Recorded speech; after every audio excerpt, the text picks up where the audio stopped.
guys, thanks for tuning into Mixed Doubles again this week. I'm Kerry. And I'm Matt.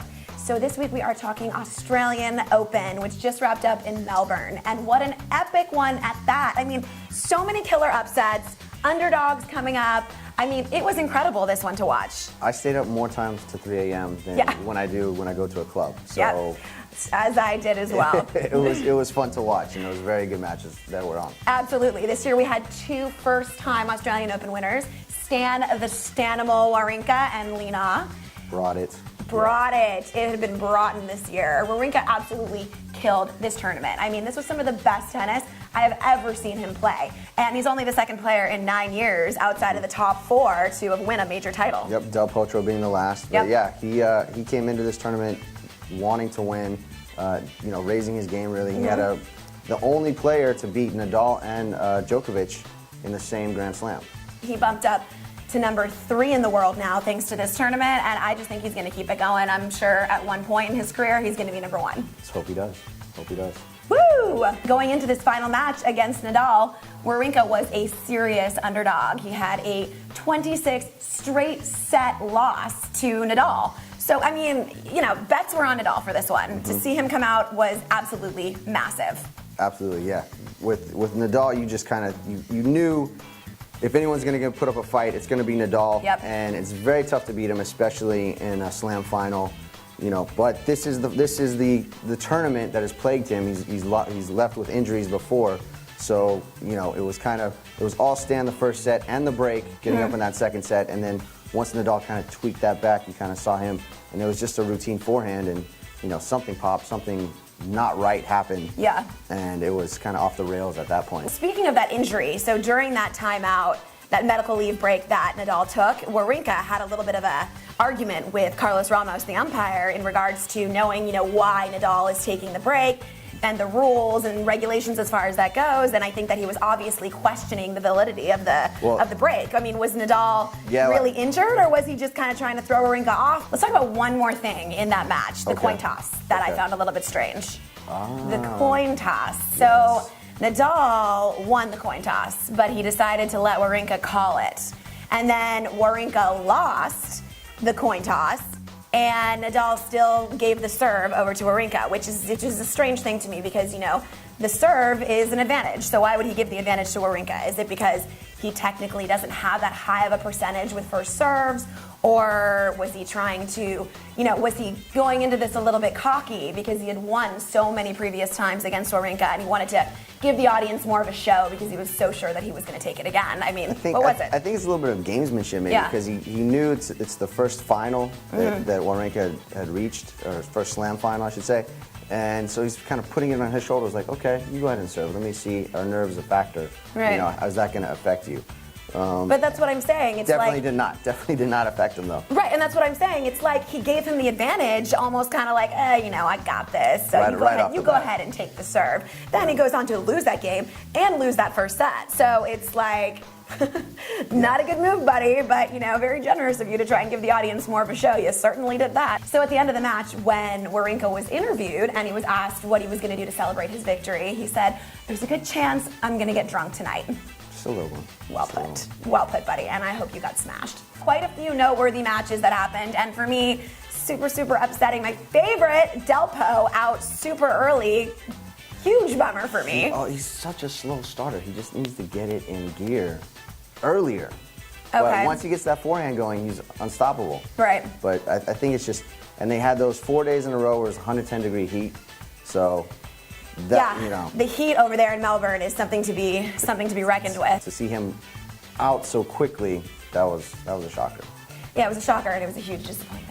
This girl right here. Number 2 match that I thought was pretty exciting, Grigor Dimitrov, little young 21-year-old coming up and kicking some butt. He's the truth.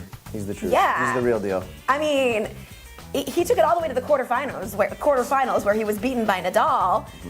Not a big shocker, but he took it all the way to the quarterfinals. Yeah, he has all the shots. He's not intimidated. He'll go out there, he'll play.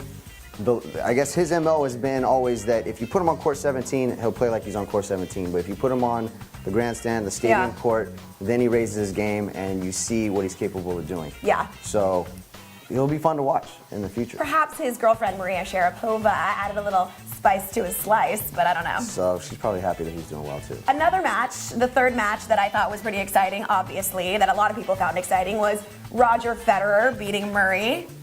Yes, finally. Yes. Finally. Yes. Taking it to him. What a big in your face to all those critics who were saying that Federer might be coming to the end of his career. Yeah, I mean, now Fed coming back, I think he's rested. I think the back's right, according to him. Everyone that has talked to him. But also he has a new coach in Stefan Edberg. So bringing the serve and volley back, that's exciting. That's fun to watch. And coming to the net a whole heck of a lot more. I don't know why everyone keeps counting him out. It's frustrating. I love Federer. He's not going anywhere. So 17 slams. The most active player with the most slams. He's not even that old. He's staying. He's here to stay, guys. So sorry. Bye, Murray.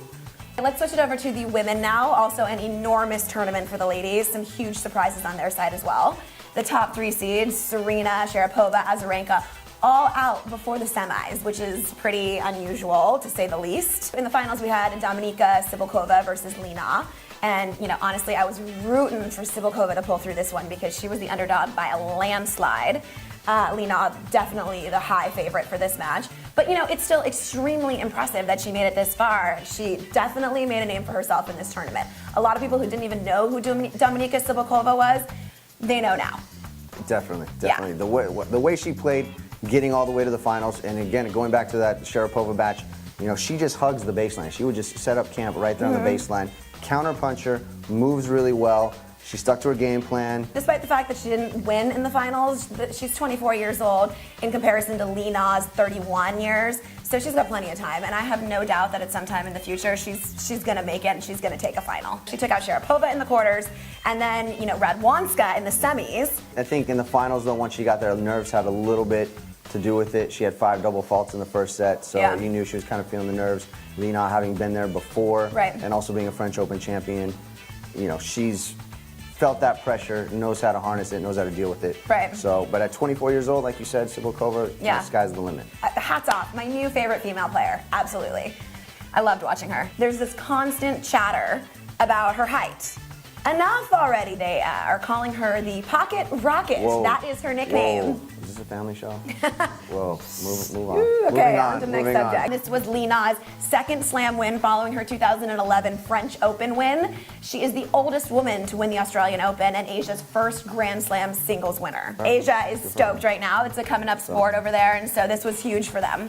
Yeah, and I think she's, she feels that it's not so much pressure, but she feels the motivation. Definitely, and there's one thing about being an athlete, and being in the public eye because of your sporting ability, but it's another thing to have charisma, and Lena absolutely has that. Another thing that was really widely talked about was her victory speech, which she's quite the comedian. I never knew that until I watched her, give this speech. She doesn't sugarcoat, but in a she doesn't. In a good way. Yeah. And it's fun to see. And she wasn't going to be here. She was planning on retiring, so she had that second round loss at Roland Garros, and then.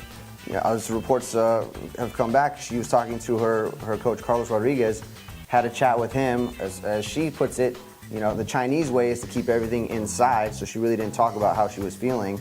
Wanted to quit right then and there before Wimbledon, and he kind of said, okay, well, let's quit.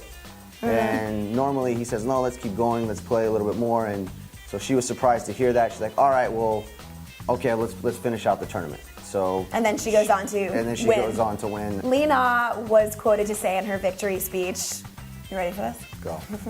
Finally, I got her, referring to the trophy. The last 2 times was very close. Congrats to Dominika. She had a great tournament. Max, my agent, makes me rich. Thank you. Thanks for Carlos, who always believed I could do it. We worked so hard in the winter. And thanks to my husband, now so famous in China. My hitting partner fixes the drinks, fixes the rackets. You do a lot of jobs. Thanks a lot. You're a nice guy. You were lucky to find me. Let's talk about some of the notable women's matches. There were quite a few of those as well in this tournament. Absolutely. First of all, as you said earlier, Serena and Ivanovic. Ivanovic taking Serena out nice and early. Serena coming into this tournament as the high favorite to take it. And then everyone injured or supposedly injured. Yeah. So I don't know if it has something to do with the heat or just the travel. I don't know, but Ivanovic really took it to Serena. another match that was really great to watch this tournament between the women was Radwanska beating Azarenka. Yes. Yeah, I mean, Yes. holy cow. I have never seen Radwanska play like that. Radwanska, she is not one of the power hitters on the tour. She doesn't really hit the ball that hard, but she moved Azarenka around like a pinball. Gave Azarenka a bagel for that last set.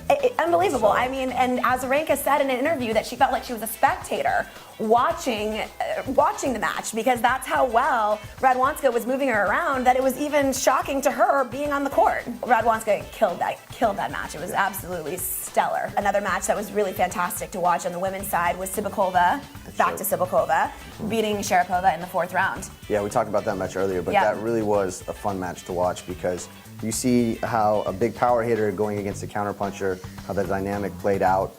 Even though Cibulkova lost that first set, 3-6, she made Sharapova work. She camped out on the baseline. Even though the ball was right to her feet, she'd still stab at the ball and make Sharapova work to get to the next ball. And I think in the end, that kind of weared her down. Yeah. Who knows how Sharapova's shoulder's feeling, but Cibulkova kind of, smelled blood in the water and, just kind of kept punishing Sharapova with, mistakes. And she became the dictator all of a sudden, which you're not used to seeing. But her game is counterpunching, and she hung on that baseline for all she was worth. Cibulkova, I just can't talk about her enough because she just made such a huge statement at this tournament. Let's move on and talk about your girl, Eugenie Bouchard, the Thank you. rising Canadian star. Thank you. We talked about Delpo, now let's get to Eugenie. Here we go. No, she's a great player. It was great that she had a good result in this event. I had an opportunity to see her play over the summer in 2013. And she is very tall. So she's 5'11", 6 feet tall maybe. Maybe she has a little bit more to grow. But definitely moves well, is a big ball striker, and she's not intimidated. That's the key. At 19 years old, she's not intimidated by these other ladies out on the tour. She also made a statement in this tournament. 19 years old, she came up in the last 6 months, 125 spots in the rankings. I mean, she's doing quite well. She's one to watch for sure. This is the next Anna Kournikova, but better, because she's got those, Kate Upton-esque looks, but she's a killer player too. Much better of a player than Anna Kournikova was. This is true. She's even got Justin Bieber tweeting her. The Biebs, really? She's got the Biebs tweeting her good luck before her match with Lee Off. I don't know about that one. I don't know. But they're Canadian, so... Listen, when you have Justin Bieber tweeting you, you know you're doing something right. I guess. So Eugenie, she beat Ivanovic after Ivanovic came out from beating Serena. Yeah. She beat her in the quarterfinals. And then she went on to lose to Lee Na in the semis. So that's huge. For a 19-year-old that's coming up, that's absolutely huge. And as a result of her great playing during this tournament, she rose from a ranking of number 31 in the world all the way up to number 19. Yeah, I mean, you can't be disappointed in that result. You lose in the semis to the eventual Australian Open champion. And how she played to get there, like I said, attacking style, and then also showing her stamina, playing in the heat, just unbelievable effort. Not only did we have some really surprising results on the men's singles side and the women's singles side, but even the men's doubles had surprising results this year, with our 6-time champions, Bob and Mike Bryan, being knocked out in the 3rd round. When does that ever happen? This tournament was just, this slam was seriously one for the books because just across the board there were shockers, left and right. Yeah, I can't gather my words to. That's when you hear that, the Bryans were out in the 3rd round. You're like, excuse me. Yeah, well, what? Say again. What just happened? Yeah. I mean, they're hands down, and I don't think this is debated by many people, they are hands down the best doubles team in the world. So for them to be knocked out so early was pretty huge too. Next up, we've got the Davis Cup this weekend happening in San Diego. America versus Great Britain. Matt and I will be heading down there, so hopefully we'll come back with some juicy info and some good footage. Stay tuned for our next episode of Mixed Doubles, and until then, get your butts on the tennis court, will ya? Get out there. See ya!